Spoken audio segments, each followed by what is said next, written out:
In this video, we are going to look at how we can take optimization one step forward by modeling functions or creating the function ourselves from a word problem.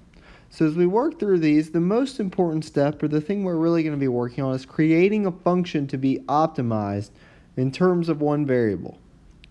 From that point, once we've created that optimal function, we're really just optimizing it, thinking about any possible endpoints, finding the critical points, and checking the value of the function to see what is the optimal solution.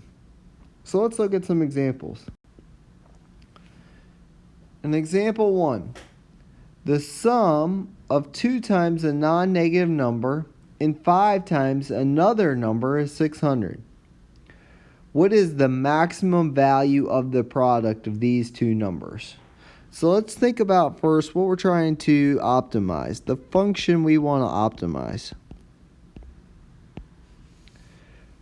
What is the maximum value of the product of these two numbers? That is what we're trying to optimize. The maximum value of the product of two numbers. In other words, we want x times y to be the greatest possible value. So the function we're trying to optimize is x times y. But then we have another bit of information that's going to help us get this down to one variable. We know 2 times one number, 2 times x, and 5 times another number, so plus 5 times y, is going to give us 600. So hopefully what we can do is solve for y and get our function that we want to optimize down to just one variable. So let's solve this function for y. 5y equals 600 minus 2x. And then dividing everything by 5, we get y equals 120 minus 2 over 5x. So we're now going to take that y and we're going to plug it back in. So the function that we are actually trying to optimize is x times y, and y is 120 minus 2 over 5x. So f of x equals 120x minus 2 over 5x squared. So that's essentially step 1. We've made a function in terms of one variable. Okay? Well, now we want to optimize that. Are there any endpoints? In other words, what are some possible x's that we could plug in? Well, there's not really any endpoints. It just says non-negative numbers. So really the only thing we care about here is critical values.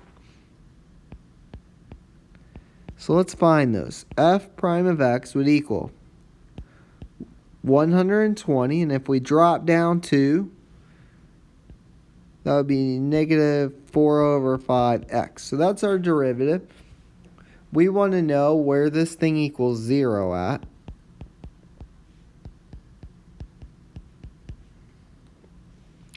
So negative 120 equals negative 4 over 5x. And if we solve that for x, if we multiply both sides by negative 5 over 4, what we get is x equals 150. One of our numbers is 150. We now want to find the other number so that we can optimize or find the maximum possible product. So let's take that all the way back here now and figure out what should y be. Y equals 120 minus 2 over 5 times 150. If we find this value, we'll get that y equals 60. So those are the two numbers that are going to produce our maximum possible product. That product would be 150 times 60, or in other words, 9,000 would be the greatest possible product associated with this situation. All right, now we're going to take this same idea and we're going to apply just some geometry models to it. This says the perimeter of a rectangle is 64. Find the lengths of the sides of the rectangle that would maximize the area. So our function that we're actually trying to optimize is area.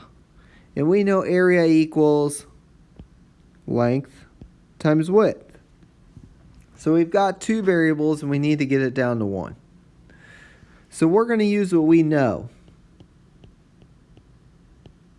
We know perimeter equals 2 times length plus 2 times width.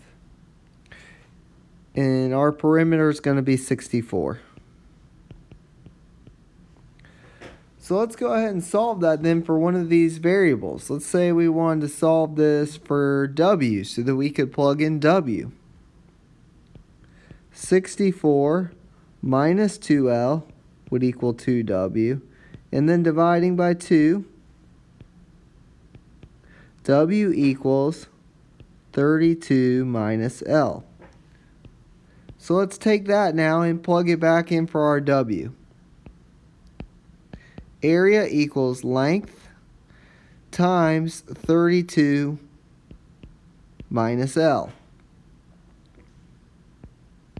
Area equals 32L minus L squared. That's the area that we're trying to optimize. So let's find the critical values. The derivative of this area would be 32 minus 2L. And we want to figure out where that equals 0.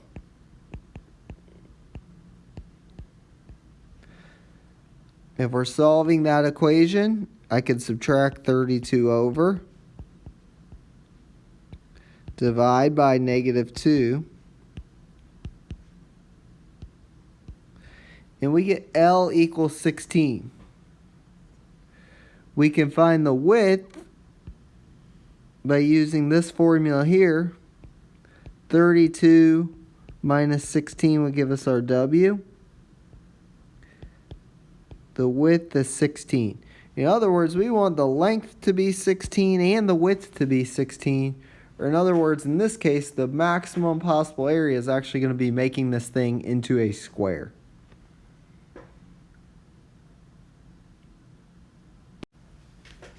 We're going to look at a similar example now, but the resulting best possible scenario is not going to be a square. It's going to be something a little bit different. If you have 100 feet of fencing and want to enclose a rectangular area against a long straight wall, what is the largest area you can enclose? And I gave you a hint to draw a picture, so let's start by drawing a picture. Okay, let's say this is our wall. And we're going to try and enclose a fence, a rectangular fence around this using this wall. So in other words, now one of my sides is missing because it's going to be a wall for perimeter. We've got this width and length. So in this case, our perimeter, or our fencing, is going to be 2 times the width, plus we only have one length. And we know we're going to use 100 feet of total fencing.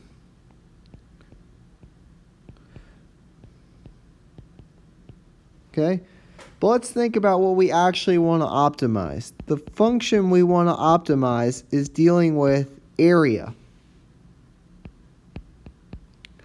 Area is not going to change. The area of this space here, the area of that space is still length times width. What's a little bit different is our function over here. Now we need to get this area function down to just one term. So what I'm going to do is I'm going to solve this for length, and I'm going to say length equals 100 minus 2W. So area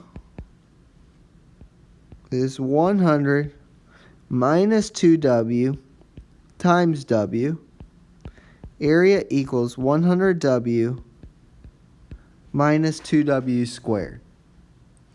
So now we have the area formula that we're trying to optimize. The derivative would be 100 minus 4w. So let's figure out where this equals 0 at.